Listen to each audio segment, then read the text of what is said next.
Ideal gas जब हम start करते हैं तो आइडियल गैस में कुछ हमें एजम्पशन मान के चलने पड़ते हैं। जब हम उसके प्रेशर को कैलकुलेट करें या फिर किसी कंटेनर के अंदर में हम उसको फिल कर देंगे तो कितना प्रेशर लगाएगा, साथ ही क्या उसकी इंटरनल एनर्जी होती है, तो उन सबको जब हम डिफाइन करना चाहते हैं तो कुछ एजम्पशन हमें मान के चलने पड़ेंगे। अगर वो नहीं मानेंगे तो हम अपनी कैलकुलेशंस को इजी नहीं कर पाएंगे। तो क्या क्या है वो हमारे पास में, तो मैं स्टेप बाय स्टेप उनके ऊपर मैं बात कर लेता हूँ। नंबर वन, जो अजम्पशन मान के चलें कि जब हम आइडियल गैस या केटीजी की जब बात करते हैं तो जितने भी पार्टिकल होते हैं वो सारे के सारे आपको आइडेंटिकल लेके चलने पड़ते हैं। लेट अस सपोज कि एक कंटेनर है, उसके अंदर में मैंने गैस पार्टिकल जो वो फिल कर दिए, कोई भी गैस है, जो कि एक कंडीशन हमें फॉलो करनी चाहिए, पीवी इक्वल टू एनआरटी, ये फॉलो करनी चाहिए जिसको हम आइडियल गैस मानेंगे। अगर वो आइडियल गैस है तो उसका कुछ ना कुछ चीजें हैं, जैसे ये मान लेते हैं कि पार्टिकल इसके अंदर में 6 पार्टिकल मान लिए हमने, तो 6 के 6 पार्टिकल जो हैं ये सारे के सारे क्या होने चाहिए, अपने आप में आइडेंटिकल होने चाहिए। और आइडेंटिकल होने का मतलब ये है कि ये सारे के सारे हम एक स्पेरिकल बॉल की तरह मानेंगे। तो पहला अजम्पशन आपको यही मानना है कि जब भी आप एक कंटेनर के अंदर में कोई गैस फिल करेंगे, तो क्योंकि इससे हमें कैलकुलेशन करना इजी हो जाता है कि उनके मास को कैलकुलेट करना, नंबर ऑफ मोल्स हमें उसके कैलकुलेट करना इजी हो जाता है कि कितने पार्टिकल उसके अंदर में रहेंगे, तो टोटल हम उसको क्या कर सकते हैं, एक पर्टिकुलर जो कांस्टेंट है उसके टर्म के साथ में हम उसको मल्टीप्लाई करके अपना जो भी रिक्वायर वैल्यू हो वो निकाल सकते हैं। तो आपको ये मान के चलना है कि पहला जो कि सारे के सारे आइडेंटिकल होंगे और अपने आप में स्पेरिकल होंगे। ओके, नेक्स्ट जो हमारे पास में आता है, बहुत इंपॉर्टेंट पॉइंट है ये, वो ये कहता है कि जो भी पार्टिकल आपको दिख रहे हैं, भाई एक कंटेनर आपने लिया हुआ है और इसके अंदर में गैस के छोटे छोटे पार्टिकल्स आपने भर दिए, भाई चलो वही 6 पार्टिकल इसके अंदर में मान लेते हैं। तो यहाँ पे कह रहा है कि इन दोनों के बीच में कोई भी इंटरेक्शन फोर्स नहीं होगी, नो इंटरेक्शन फोर्स। इससे क्या होगा भाई, इससे हमें क्या फायदा मिलेगा, क्या आप थोड़ा बहुत समझ पा रहे हैं इसको? मैंने कहा कि कोई भी इंटरेक्शन फोर्स इन पार्टिकल्स के बीच में नहीं है। अब इंटरेक्शन फोर्स नहीं है तो जैसे आपने देखा कि एक पार्टिकल और दूसरा पार्टिकल ये इसके ऊपर में फोर्स लगा रहा है, अगर होती तो ये इसके ऊपर में फोर्स लगाएगा तो कहीं ना कहीं इसको डिस्प्लेसमेंट करवाएगा, यानी कि फोर्स लगाएगा और डिस्प्लेसमेंट करवाएगा। यानी आप कहोगे एक वर्क डन हुआ और वर्क डन किसकी फॉर्म में वहां पर स्टोर हो जाएगा, उसकी पोटेंशियल एनर्जी की फॉर्म में स्टोर हो जाएगा। अब यहाँ पे क्या आ गया कि कोई भी इंटरेक्शन फोर्स नहीं है, इसका मतलब कि वहां पर सिस्टम के अंदर में कोई भी पोटेंशियल एनर्जी नहीं आएगी। पोटेंशियल एनर्जी डेवलप कब होती है, पोटेंशियल एनर्जी केवल और केवल डेवलप होती है जब हम इंटरेक्शन फोर्सेस की बात करते हैं, जब पार्टिकल जो एक दूसरे से इंटरेक्ट करते हैं, एक दूसरे के ऊपर में फोर्स लगाते हैं। तो यहां से आपको समझ में आता है कि कोई भी इंटरेक्शन दोनों के बीच में नहीं रहेगा। तो सिस्टम के अंदर में केवल और केवल जो एनर्जी रहने वाली है वो केवल काइनेटिक एनर्जी ही हमें डिफाइन करनी पड़ेगी। पोटेंशियल एनर्जी वहां पर क्या है, जीरो है। तो आप सीधा ये भी बोल सकते हैं कि potential energy in the case of ideal gas is zero, and we have to work out only and only on the kinetic energy, and this kinetic energy belongs to the internal energy of the system। ये internal energy के साथ में link करेगा, इसके ऊपर में बहुत अच्छा डिस्कशन हम आगे करेंगे। अभी अजम्पशन मानते चलो, पहला अजम्पशन क्या है, इनको भाई बिल्कुल कंठस्थ होने चाहिए, तभी आप कर सकते हो। छोटे छोटे क्वेश्चन भी इसके ऊपर में बनते हैं आपके एग्जाम के अंदर में। ओके, तो कोई भी इसके अंदर में kinetic energy, sorry potential energy नहीं रहेगी। नेक्स्ट, अब जब आप बात करेंगे इसके अंदर में पॉइंट की, तो तीसरा पॉइंट ये कहता है कि भाई जो हमारे पास में कोलिजन होगा, मान लो कि मैंने इस सिस्टम के अंदर में एक कंटेनर के अंदर में ये पार्टिकल फिल कर रखे, अब ये पार्टिकल जाएगा और जाके टकराएगा इस दीवार के साथ में। जब टकराने के बाद में हमें पता है कि इसकी टेंडेंसी होगी कि टकराने के बाद में क्या हो जाएगा, ये वापसी इस तरफ में आना शुरू कर देगा। तो जब यहां पर टकरा रहा है तो हम ये मानेंगे कि कौन सा कोलिजन हुआ है, ये परफेक्टली इलास्टिक कोलिजन हुआ है। अब परफेक्टली इलास्टिक कोलिजन की हमें एक खास बात पता है कि जब भी इस तरह के कोलिजन होते हैं तो वहां पर कोई भी एनर्जी का लॉस नहीं होता है, तो एनर्जी लॉस नहीं होगा। तो तीसरा पॉइंट आपको ध्यान रखना है कि जब भी कोई भी वहां पर इंटरेक्शन हो रहा है, बहुत से लोग होते हैं कि भाई जब जा रहा है तो टकरा रहा है, वहां पे कुछ ना कुछ तो उसे एनर्जी का लॉस होगा। नहीं भाई, यहाँ पर हमारी एनर्जी का कोई भी लॉस नहीं होगा, because we are considering the ideal gas conditions. Ideal gas की हम जब बात करके चल रहे हैं तो फोर्थ पॉइंट जो है वो ये कहता है कि जो एक्चुअल वॉल्यूम, यानी कि मैंने कंटेनर लिया, इसके ऊपर मैं ऑलरेडी वॉल्यूम जब पढ़ाया था उस समय भी बात कर चुका हूँ इसके स्टार्टिंग लेक्चर्स में। तो वहां पे मैंने बात की थी कि जब भी एक कंटेनर के अंदर में आप बात कर रहे हो, मान लेते हैं कि 6 पार्टिकल है और टोटल जो कंटेनर का वॉल्यूम है वो लेट अस सपोज कि 50 मीटर क्यूब है, या सेंटीमीटर क्यूब है। और जब आप इन गैसियस पार्टिकल्स की बात करते हैं, गैसियस पार्टिकल का मान लेते हैं कि 0.00005 सेंटीमीटर क्यूब है। तो जो कंटेनर के कंपैरिजन जो गैस के पार्टिकल्स का वॉल्यूम है वो बहुत कम होगा। यानी कि आप ये मानेंगे कि जो हमारे पास में एक्चुअल वॉल्यूम है वो पार्टिकल्स का नेग्लिजिबल है। वो आपको यहां से समझ में भी आता है। तो नेक्स्ट जो अजम्पशन हमें मान के चलना पड़ता है कि जो पार्टिकल्स हैं, पार्टिकल्स वॉल्यूम नेग्लिजिबल। तभी हम भाई अपनी सिचुएशन जो इसकी प्रेशर कैलकुलेट करना या फिर उसकी काइनेटिक एनर्जी कैलकुलेट करना, इंटरनल एनर्जी क्रिएट करना, तभी हम इसको समझ पाते हैं। तो 4 पॉइंट मैंने अभी तक आपको बताए। पहला क्या, ये तो समझ में भी आता है कि हमें ये चीजें करेंगे, अजम्पशन मानेंगे तभी सारी कैलकुलेशन कर पाएंगे। तो वो ये कहता है कि सबसे पहले तो बॉल जो है वो सारे स्पेरिकल मान के चलेंगे आप लोग। कोई भी उनके बीच में इंटरेक्शन नहीं होगा। इंटरेक्शन नहीं होगा मतलब वहां पर कोई भी पोटेंशियल एनर्जी जनरेट नहीं होगी। और अगर दीवार पे जाके टकरा रहे हैं तो वहां पर परफेक्टली इलास्टिक कोलिजन होगा, यानी कि कोई भी एनर्जी का लॉस नहीं होगा। तब हम मानेंगे कि वहां पर कोई आइडियल गैस की हम सिचुएशन लेके चल रहे हैं। और नेक्स्ट जो कहता है कि भाई पार्टिकल वॉल्यूम जो है, यानी कि जो पार्टिकल्स हैं इनके वॉल्यूम्स को आप कंसिडर करोगे तो नेग्लिजिबल होगा। किसके कंपैरिजन में, जो कंटेनर का वॉल्यूम है उसके कंपैरिजन के अंदर में। तो हम इसीलिए वहां पर भी मैंने पहले भी बताया था आपको कि हम कौन सा वॉल्यूम कंसिडर करते हैं। होता तो दोनों का वॉल्यूम है, लेकिन जो PV is equal to NRT के अंदर में हम लिखते हैं तो ये जो वॉल्यूम हम कंटेनर का ही डायरेक्टली लिख देते हैं। उसका रीजन यही है कि हमने एक अजम्पशन यहां पर माना हुआ होता है। Next point is very very important, और यहां से क्वेश्चन भी आपके एग्जाम में बना हुआ है। तो ये कहता है कि पांचों पॉइंट हमारे पास में कि जो ग्रेविटी है ना, जो ग्रेविटी है उसका इफेक्ट नेग्लिजिबल आता है। ग्रेविटी इफेक्ट नेग्लिजिबल, क्या मतलब है इसका। अगर कोई भी नॉन आइडियल गैस का पार्टिकल है तो उसने चलना शुरू किया और नीचे जो है मान लेते हैं कि अर्थ पार्टिकल है, अर्थ है नीचे, तो ये क्या करेगा, इस पार्टिकल को नीचे की तरफ में खींचने की कोशिश करेगा बिकॉज ऑफ द ग्रेविटी। ये ड्रैग नीचे की तरफ में आ जाएगा। लेकिन जब आप आइडियल गैस की बात करते हैं, यानी कि जब मैं परफेक्टली इलास्टिक की बात, सॉरी, जो हमारे पास में इलास्टिसिटी की बात करता हूं, यानी कुछ अजम्पशन मान के चलते हैं हम, जो आइडियल गैस की बात करते हैं, तो उसमें ये कह रहा है कि जो रे है, मतलब जो पार्टिकल है वो बिल्कुल सीधा निकल जाएगा। यानी कि जो ग्रेविटी का इफेक्ट है वो वहां पर नहीं रहेगा। अगर ग्रेविटी का इफेक्ट आ जाता है तो ये क्या आ जाता है, इसके अंदर में एक छोटा सा ड्रैग आ जाता है जो हमारी कैलकुलेशंस को इफेक्ट करेगा। यानी कि सिंपली आप ये बोलो कि कहीं ना कहीं ये उसकी वेलोसिटी को इफेक्ट करेगा। और ये सिचुएशन हम कब अचीव कर सकते हैं, ये जो सिचुएशन है ये हम केवल और केवल तब अचीव कर सकते हैं, मान लेते हैं कि ये जो पार्टिकल है, let us suppose this particle P, इसकी वेलोसिटी बहुत हाई हो।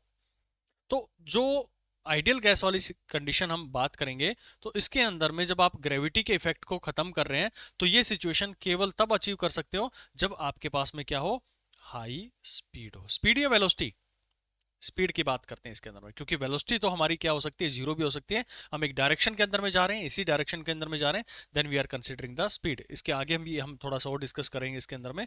लेकिन अभी आप ये याद रखो कि जब हम ग्रेविटी के इफेक्ट को नेग्लिजिबल कर रहे हैं, इसका सीधा सीधा लिंक होता है कि वहां पर वेलोसिटी जो है वो क्या है, हाई है। इसका सीधा मतलब ये रखेंगे आप, इसके ऊपर में अच्छा डिस्कशन हम करने वाले हैं अभी। तो ये कुछ पॉइंट्स थे जो कि आपको ध्यान में रखने हैं जब भी आप अपनी PV equal to NRT conditions की तरफ में जाएंगे या आइडियल गैस के सिचुएशंस के ऊपर में बात करते हैं। तो अब एक छोटा सा डिस्कशन हम करते हैं जो आपने जाना है नंबर डेंसिटी के ऊपर में। अच्छे खासे न्यूमेरिकल और छोटे छोटे क्वेश्चन इस पॉइंट से पूछे जाते हैं। तो आपने अभी फॉर्मूला देखा कि PV is equal to NRT, ये हमारी आइडियल गैस की कंडीशन सिचुएशन है। अगर ये फॉलो करता है तो आप कहेंगे कि ये जो गैस है वो हमारी आइडियल गैस है। अब यहाँ पे आप ऐसा करो कि जो हमारे पास में एन था, इसको नंबर ऑफ मोल्स को मैं मास और उसके मोलिकुलर वेट की फॉर्म में लिख देता हूँ।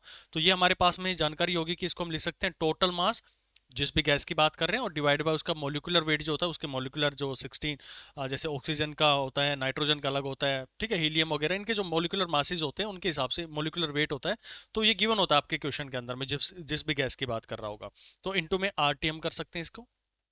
ओके, तो यहाँ मेरे पास में सिचुएशन ये बनती है कि PV is equal to total mass. हमने क्या माना था, एक सिलेंडर है और सिलेंडर के अंदर में सारे के सारे किस तरह के हैं। अब मैं जो छह पांच कंडीशन आपको लिखवाई है, पांचों की पांचों कंडीशन यहाँ पर इंप्लीमेंट करके दिखा रहा हूँ। तो पहला ये कहता है कि जो पार्टिकल्स हैं वो सारे क्या होने चाहिए, सेम मास के होने चाहिए, यानी कि सिमिलर होने चाहिए। यानी कि इसका मास एम है, इसका भी मास एम है, क्योंकि सारी स्पेरिकल बॉल है और सिमिलर साइज की है।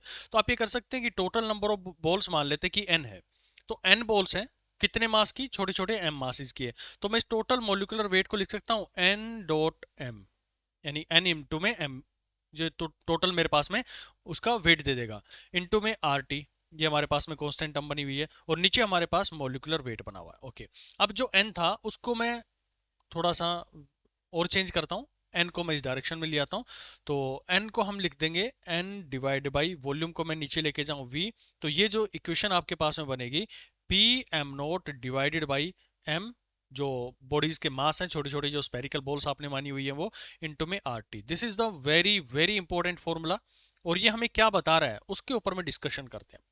तो ये हमें बता रहा है बेसिकली कि n यानी कि जो हमारे पास में छोटे छोटे पार्टिकल्स हैं, और v यानी कि उसका वॉल्यूम। तो इस पूरी टर्म को हम बोलते हैं नंबर डेंसिटी,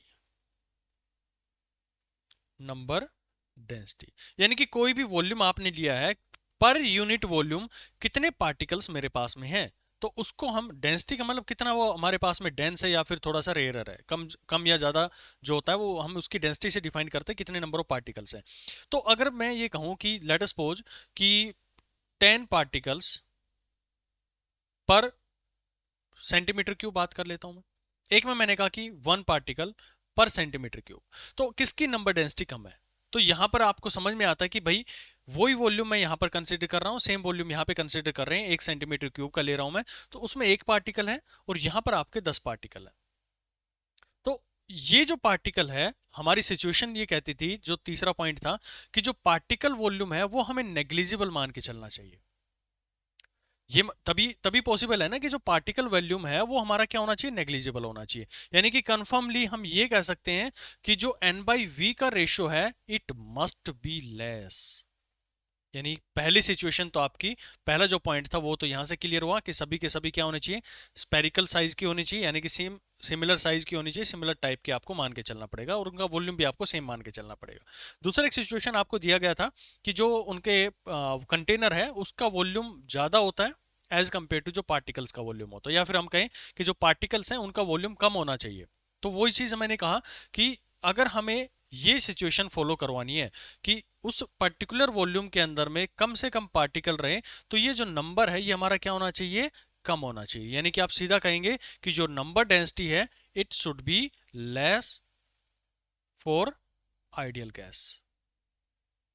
यानी आप इस पूरे ब्लॉक के अंदर में एक छोटा सा कोई 1 सेंटीमीटर क्यूब एरिया आपने कंसिडर किया, तो इसमें एक पार्टिकल ही आपको मिले, तो ऐसा बिल्कुल खाली खाली आपको दिखना चाहिए ताकि आप अपनी कंडीशन जो है वो वहां पर लगा सकें। ठीक है, अब नेक्स्ट आप देखो, एक एजम्पशन और भी बात करी थी मैंने आप लोगों से उसकी ग्रेविटी को लेके।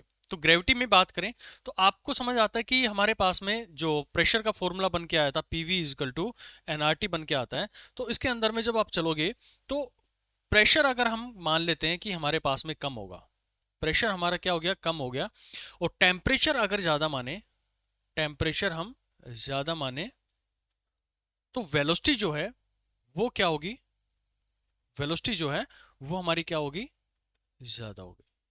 ये सिचुएशन जो वेलोसिटी ज्यादा होने की है वो कब सेटिस्फाई होती है, तो वेलोसिटी ज्यादा होने की कंडीशन तब सेटिस्फाई होती है जब हमारा प्रेशर जो है वो कम हो और टेम्परेचर जो है वो ज्यादा हो। क्योंकि अगर वेलोसिटी ज्यादा नहीं हुई, वेलोसिटी हमारे पास में जो है वो ज्यादा नहीं हुई, तो वहां पर क्या इफेक्ट आ जाएगा, अंडर ग्रेविटी का आ जाएगा, और जो हमारी बॉडी है वो नीचे की तरफ में चला जाएगा, यानी वहां पर एक ड्रैग आ जाएगा।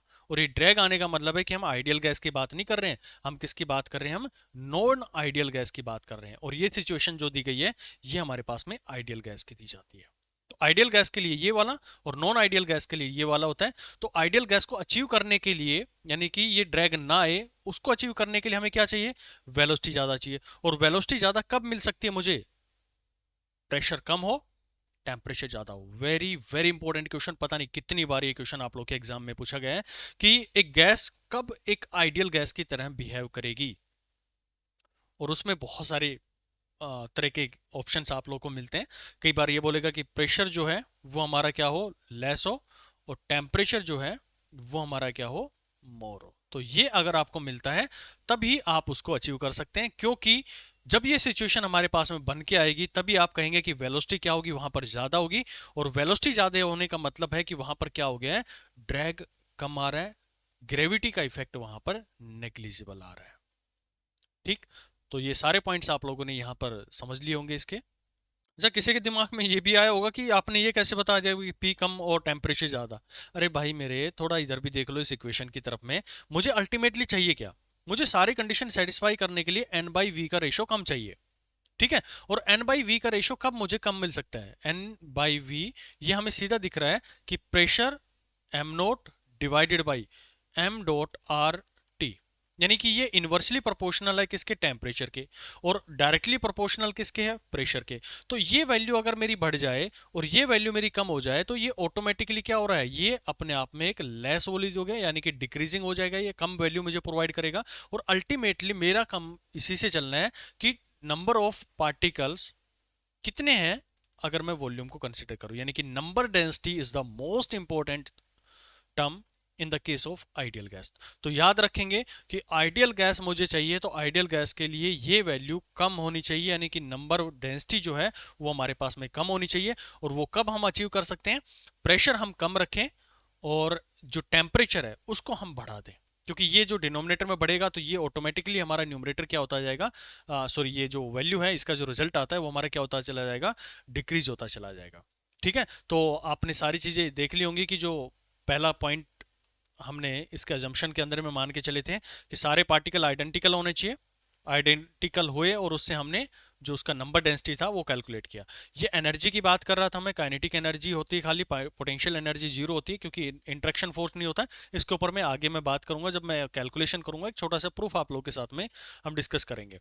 फिर जहां पर बताया कि इलास्टिक कोलिजन होता है, इसको भी आगे डिस्कस करेंगे। ये वाला मैंने पॉइंट आप लोगों को नंबर डेंसिटी की टर्म के अंदर में डिफाइन करके दिखा दिया कि यहां से हमारी जो चीजें निकल के आती हैं कि ये 4 और 5 जो पॉइंट है इन दोनों का आप एक साथ मिलाकर पढ़ेंगे, क्योंकि ये जो ग्रेविटी इफेक्ट है ये हमें बताता है कि हमें वेलोसिटी क्या रखनी है आइडियल गैस के पार्टिकल्स की, बहुत ज्यादा रखनी है।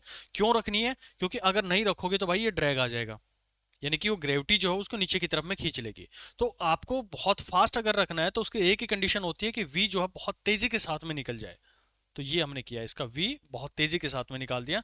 तो ये सिचुएशन जनरेट करी हमने आइडियल गैस की। और जब आप इन सभी को सेटिस्फाई करना चाहते हैं फॉर्मूले के अंदर में, तो हमारे पास में एक टर्म निकल के आती है जिसको आप जानते हैं एन बाई वी के रेशियो के नाम, जिसको बोलते हैं नंबर डेंसिटी।